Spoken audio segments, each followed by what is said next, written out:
Hello students, today we're going to do multi-step equations and we're going to learn how to solve them. First I want to review how to do two-step equations. When we do two-step equations, right here, we always start with whatever is adding or subtracting the variable. So in this case I can see that I have a negative 12 term. To get rid of the negative 12, you might recall we put in a positive 12. Well, the negative 12 and the positive 12 cancel, and I'm left with 3x on the left-hand side of the equation equals, and a negative 21 plus 12. I owe somebody $21, but I have 12. When I pay them the 12 I have, I still owe them $9. Then we continue with this problem using inverse operations. 3 is multiplying x, so the inverse of multiplication is division. So what we do, 3 divided by 3 is 1. I'm left with a single x, or just x. And negative 9 divided by 3 is negative 3. Let's review again what we did. We first eliminated what was adding or subtracting by using inverse operations. Next, we did what was multiplying or dividing by using the inverse operations. When solving multi-step equations, it's going to be very similar to solving two-step equations, but there's just a few more steps to include. The first thing we do is look through and apply the distributive property if need be. Next, we eliminate fractions, which we will be multiplying through. After that, we will combine like terms on each side. Then it comes to the same steps that we did for two-step equations. We undo addition or subtraction using inverse operations. And then last we undo multiplication and division. Pause the movie now and copy these steps into your notes. Now let's try a multi-step problem together. I'd like you to first pause the movie and copy this problem into your notes. 5 minus x equals negative 1. Okay, let's start at the top. The distributive property. I don't see any parentheses here, so there's really no need to use the distributive property. Next, fractions. I don't see any fractions in the problem, so let's keep moving.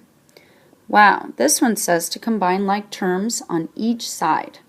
All right. I don't see any like terms on the right-hand side, but let's work with the left-hand side. If I circle my terms, I have 5, negative x, and negative x. The like terms are my x's. So that's going to be 5, negative x and a negative x is negative 2x, and that's going to equal negative 1. Now we move on. Oops, why don't you pause the movie, please, and copy this first step into your notes. So let's move on to adding or subtracting. We have this negative 2x and we have this 5. The 5 is actually being added to the negative 2x. So we're going to get rid of this positive 5 by putting in a negative 5. Positive 5 and negative 5 cancel, and I'm left with negative 2x equals, let's see, a negative 1, negative 5. Negative 1 I owe $1, negative 5 I owe $5, which means I'm going to owe $6. Now we've undone any addition or subtraction. Pause the movie and make sure you have these steps copied into your notes. Last, we're going to undo multiplication and division. Since negative 2 is multiplying x, the inverse is to divide. So I'm going to divide both sides by negative 2. Negative divided by a negative is a positive 1. I'm left with x by itself. And a negative 6 divided by a negative 2 is a positive 3. Make sure you have this in your notes before you move on. Okay, let's try one on your own. Copy this problem into your notes and solve it. When you're finished, press play to check your answer. Let's see how you did. In this case, we're going to use the distributive property. So the 2 is going to multiply by the 5c, and it's also going to multiply by -2. So this I would bring down 13 plus 2 times 5 is 10c, and 2 times -2 is -4, and that's going to equal 29. Now we combine, so the distributive property was done. There aren't any fractions, so now it's time to combine like terms on each side. Here are my constant 13 and -4, and I have a 10c. So the 10c stays by itself, and the 13 and -4 would be 9. So 10c minus 9, that would be a plus 9, 13 minus 4.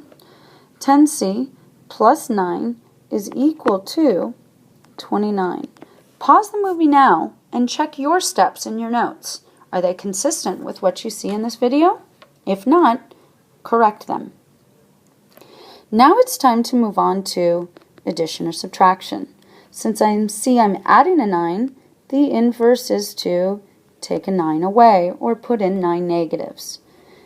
Those 9's cancel, leaving me 10c by itself equaling 20. Now it's time to undo multiplication and division. Since this 10c is multiplying, the inverse is to divide, and so c is equal to 20 divided by 10, which is 2. Check your answer, check your notes, and make sure that you have in your notes what I have written here. All right, let's go ahead and do one more together. Please write down this problem: 4 plus m over 8 equals 3 over 4. 4 plus m over 8 equals 3 over 4.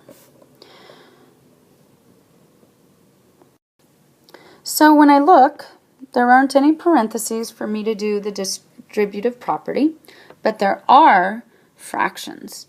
When we do fractions, we multiply the entire equation through with a particular number. So in this case, I'm going to look at the greatest common factor of all of my denominators, which would be the number 8. I like to put big brackets around my entire equation and put an 8 outside. This 8 means I'm going to multiply everything through by 8. Go ahead and pause the movie to draw your brackets and the 8 outside your brackets. Okay, let's move on. 8 times 4 is going to give us 32. 8 times m over 8 will give us 8m over 8. Now don't forget the answer. We have to go all the way through the entire equation. 8 times 3 is, I might put 8 over 1 so that I don't get confused here. 8 times 3 is 24, and 1 times 4 is 4. Let's simplify some of these fractions and see if it makes this equation easier to solve. So now I have 32. I know 8 divided by 8 is just 1, so that leaves me with m by itself, equals 24 divided by 4, which is 6. Now this looks like a much easier problem to solve. I don't have any terms to combine. I do have addition and subtraction with this positive 32. So if I put in a negative 32, and these positive and a negative cancel each other out, I'm left with, positive 6 and a negative 32 would be a negative 26. Pause the movie and put this sample into your notes so that you know how to solve equations by eliminating fractions. Now it's time for you to try some on your own. Solve equations 1 and 2. Good luck!